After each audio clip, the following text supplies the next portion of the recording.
Good morning, students. In the previous video, we have started the chapter Nelson Mandela Long Walk to Freedom.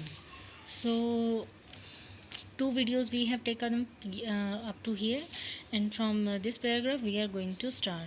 We are studying what Nelson Mandela was saying on the inauguration day, what he wanted to tell the world, that what has happened in Africa, and about his life, that from where he has reached to this point.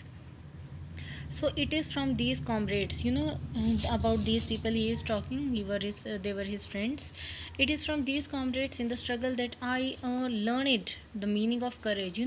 He is saying that from these friends, from these fellows only, those who were helping me in the struggle, from these only I have learned the meaning of courage. That what is the meaning of courage, I learned it from them. Time and again I have seen men and women risk and give their lives for an idea. Time to time, in the if we go through the history, time to time, there were so many revolutions, so many changes had occurred in our history, that we have seen that so many men and women, they have given up their lives.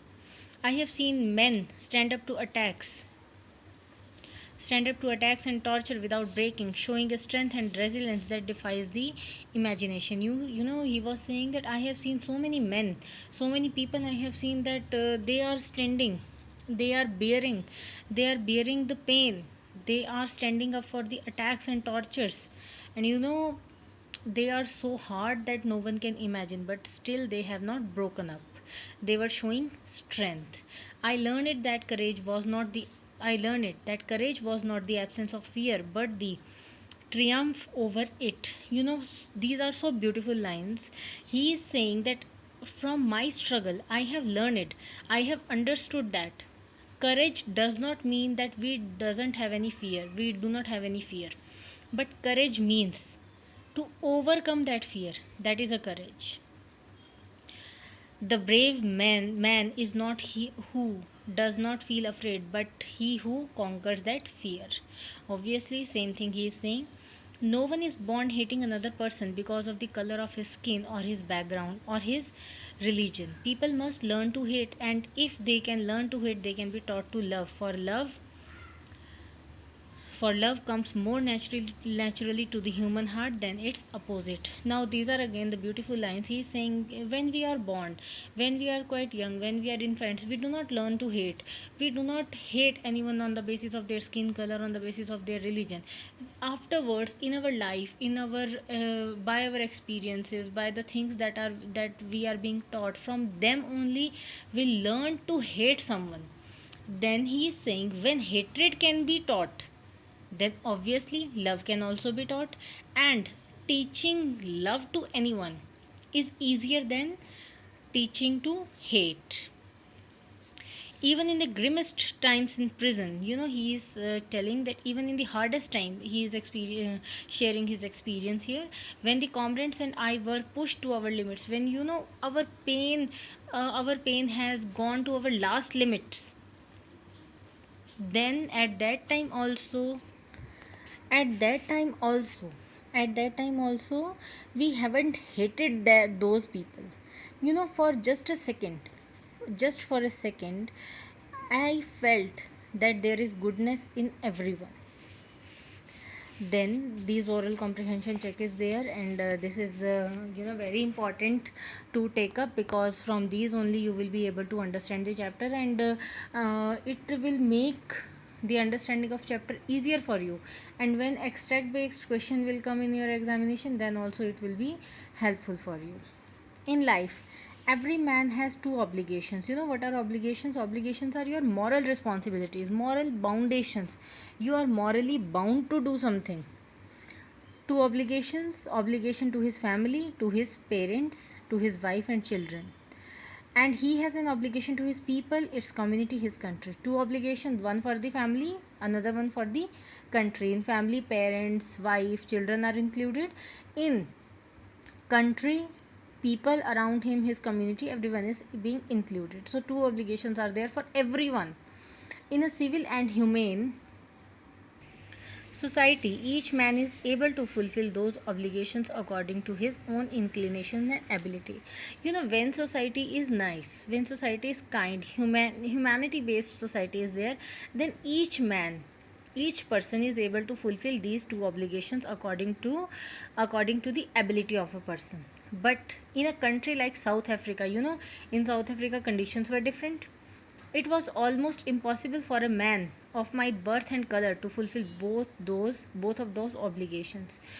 Because of the discrimination over there, it was impossible for a person, what kind of person means black person, to fulfill both of these obligations. In South Africa, a man of color who attempted to live as a human being was punished and isolated. In South Africa, conditions were so bad that a man of color means a dark skinned person who tried that I should live a life of a basic life of a human being, that person was also punished and isolated.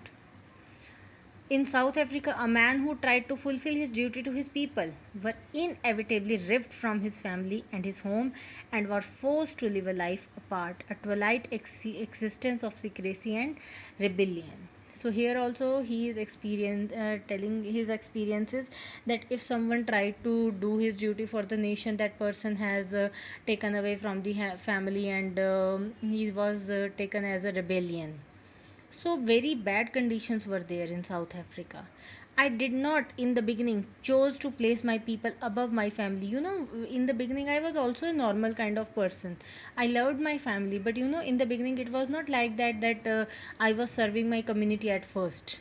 Afterwards, but in attempting to serve my people, I found that I was prevented from fulfilling my obligations as a son, a brother, a father, and a husband. So he told, afterwards, when I was serving the society, I was kept away from my these duties.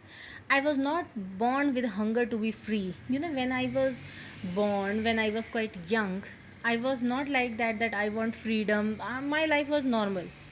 I was born free in every way that I could know. Free to run in the fields near my mother's hut, free to swim in the clear stream and ran through my village. I felt freedom at that time when I was quite young. Free to roast mealies under the stars, that is maize plant. So, and ride the broad backs of slow moving bulls. So he is sharing his experience of his when he was a child. He felt freedom. As long as I obeyed my father and abided by the customs of my tribe, I was not troubled by the laws of man or God. I was following everything, every custom of my tribe. I was following everything. Until then, I was quite free. It was only when I began to learn that my boyhood freedom was an illusion, when I discovered as a young man that my freedom had already been taken from me, that I began to hunger for it. Afterwards, when I became young, I became adult. At that time, I understood that whatever freedom I had in my boyhood, that was an illusion, that was fake. My freedom has already been taken from me. Then I strived for my freedom. At first, as a student, I wanted freedom only for myself. The transitory freedoms of being able to stay out at night, read what I pleased, or go where I choose. You know, when we are student, our thinking is very small. That is a kind of selfish thinking. We just think about selves, that हमें freedom मिलनी चाहिए, हमें यहाँ जाने की freedom मिले, वहाँ जाने की. तो these kind of things are there. They are transitory, they are not permanent, they are temporary freedoms.